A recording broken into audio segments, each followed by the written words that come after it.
Hallo zusammen! In dieser Folge reisen wir weiter von Almaty zum Aralsee.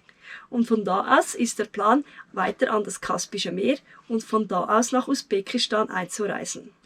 Was wir alles in dieser Folge erleben und wie der Saure die Kälte verträgt, seht ihr in diesem Video. Ich bin die Rebecca. Und ich bin Patrick. Wir lieben das Abenteuer, Begegnungen und die Natur. Egal in welche Richtung. Wir nehmen dich mit zu den schönsten Orten der Welt. Hinter diesen Bergen ist schon Kirgisistan, doch dieses Land kommt für uns erst nach Usbekistan. Unsere Fahrt von Almaty geht weiter immer der A2 entlang bis nach Schimkent.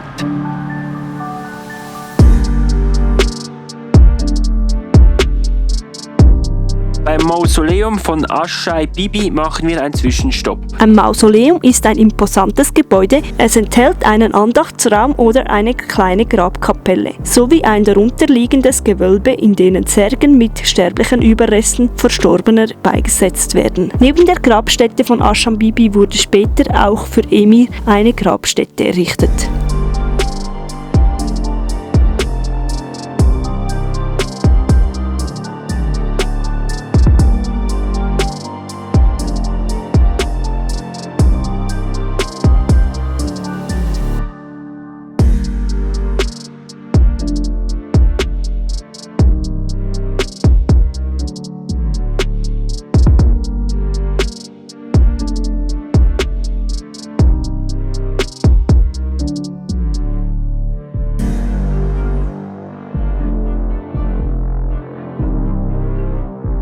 Wieder mal voll tanken. Seit Russland müssen wir immer erst bezahlen und danach tanken. Für uns war das am Anfang schon sehr ungewohnt.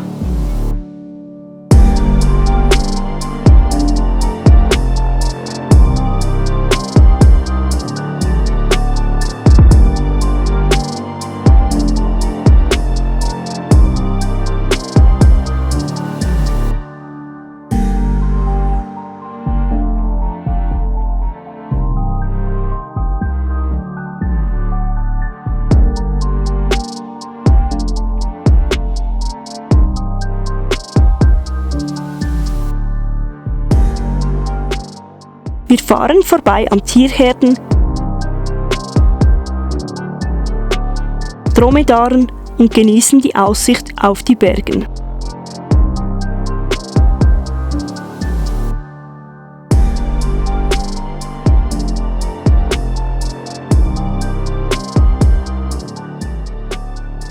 Bis nach Schimkent.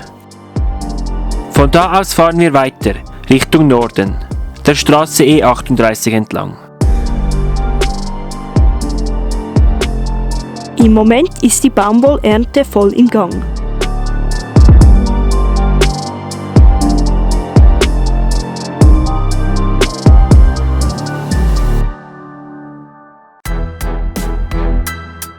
Immer wieder werden wir von der Polizei angehalten. Meist ist es eine kurze Sache, da wir kein Russisch oder Kasachisch können und sie kein Englisch. Und oft sind sie einfach nur neugierig und wollen wissen, wer wir sind und was wir machen. Die Einheimischen fischen im gefrorenen See und das Wetter ist sehr düster.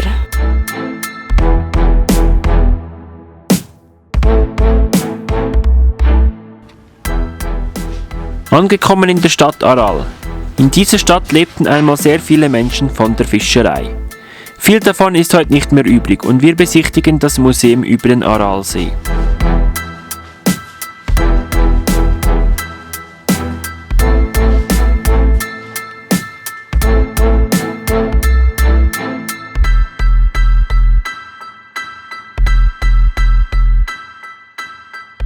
Wir befinden uns hier in Aral, am nördlichen Ende des Aralsees. Er war der viertgrößte Binnensee der Welt und momentan ist er noch der 40. größte der Welt.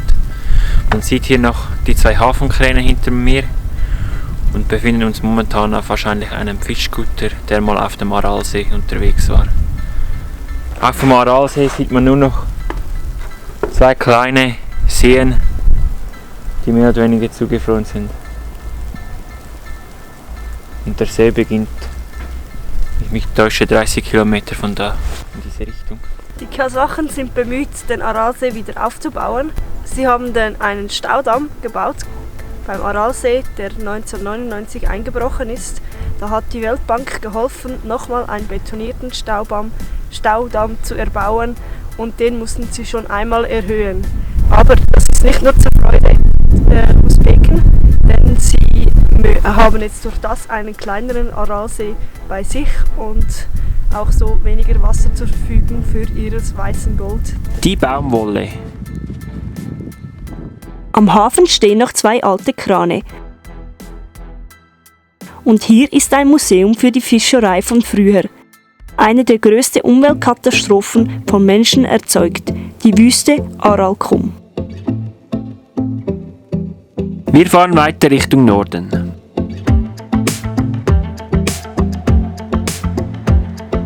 Die Straßen sind verschneit.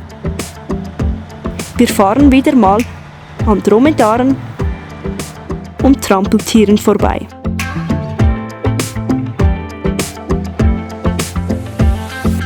Mir gefallen die Straßen nicht mehr so gut. Die Lastwagen brettern an uns vorbei, doch die Straßen sind glatt. Und schon fahren wir ein paar LKWs vorbei, die von der Straße abgekommen sind. Mein Bauchgefühl sagt, dass es besser ist, wenn wir nicht noch weiter nördlicher fahren. Und deshalb kehren wir um, nachdem wir über Vor- und Nachteile diskutiert haben. Diese Weite ist einfach faszinierend.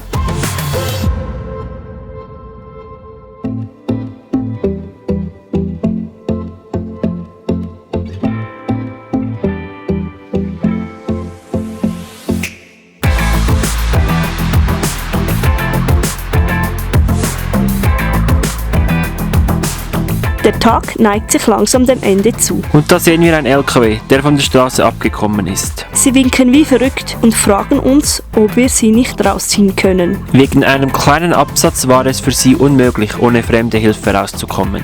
Als Dankeschön schenken uns die usbekischen Chauffeure 2 usbekische Brote.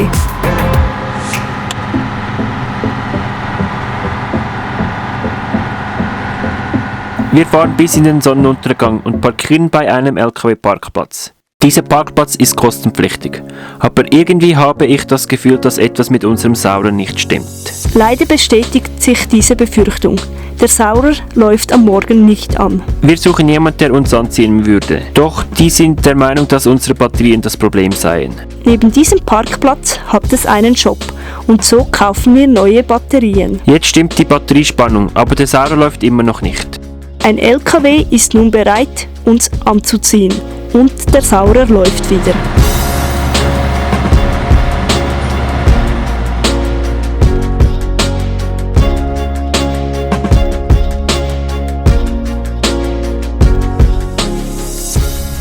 Hört ihr den Wintersteppe? Das waren meine Schuhe. Oh, eigentlich meinen wir ja dieses Geräusch hier. Zu Ehren von Nur Sultan, dem 30 Jahre langen Präsident von Kasachstan, ist dieses Monument gebaut worden.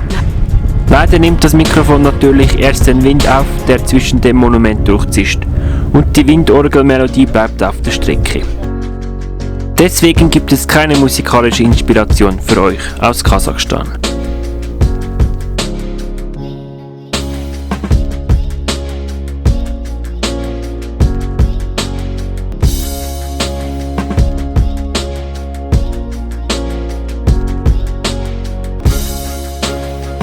Mitten in dieser Steppe ist so ein riesiges Monument eine schöne Abwechslung.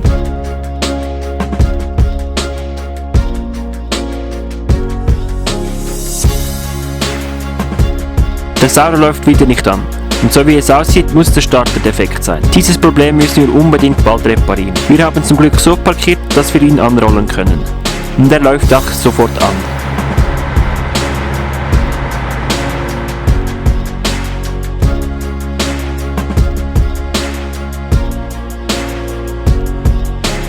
Wir fahren weiter und werden wieder einmal von der neugierigen Polizei angehalten.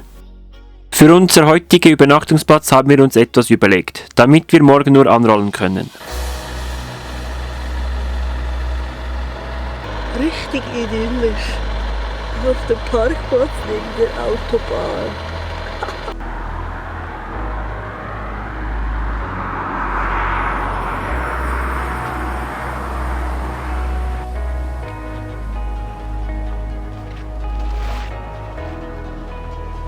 Los geht's, die Rampe runterrollen und Abfahrt. Ach nein, leider habe ich gestern den falschen Gang eingelegt. Und so stehen wir wieder auf der Fläche, ohne dass der Saurer läuft. Ein lieber Kasake hilft uns über eine Stunde. Zuerst meinte er müsse uns nur Strom geben. Aber das merkte sofort, dass das nicht reicht. Er gibt uns ein wenig Luft, damit wir die Gänge schalten können und er zieht uns an. Der Saurer läuft wieder und schlussendlich möchte er uns noch Schokoladencroissants geben. Wir lehnen dankend ab und schenken ihm eine Schweizer Schokolade.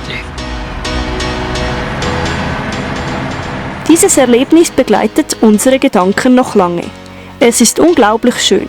Sehr wahrscheinlich dachte er, dass wir hier eine Nacht gestanden sind und nicht fahren konnten und nichts zu essen hatten.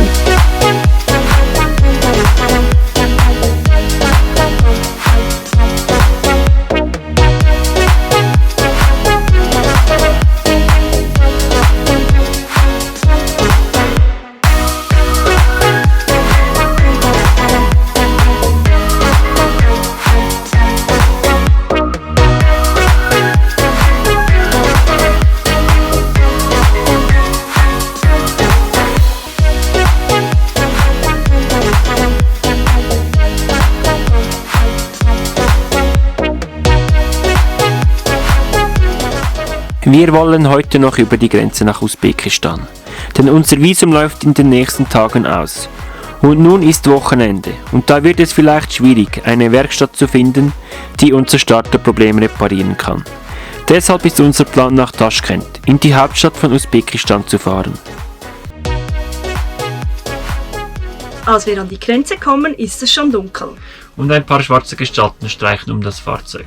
Sie wollen von uns ein paar $, aber ich gebe immer direkt zum Zöllner und frage ihn, ob wir vorfahren dürfen. Er meinte, kein Problem, kommt nur nach vorne. Bei den Kasachen sind wir auch schnell durch. Und bei den Usbeken werden wir in eine Halle gewiesen. Dieses Mal hieß das Motto, den Motor nie ausschalten, da wir ihn sonst nicht mehr starten können. Wir nehmen die Papiere und folgen den Beamten zum Büro. Unsere Papiere sind wie immer auch schnell erledigt, doch die Fahrzeugpapiere dauern ein wenig länger. Als wir dann wieder zurück zum Fahrzeug gekommen sind, ist die Halle schon voller Abgase und die Augen brennen. Dadurch machen die Beamten auch nicht mehr allzu lange und wir können schnell die Halle wieder verlassen und ab Richtung Taschkent. Ob wir da unseren Starter reparieren können oder nicht, das werdet ihr in der nächsten Folge sehen. Bis dann. Tschüss!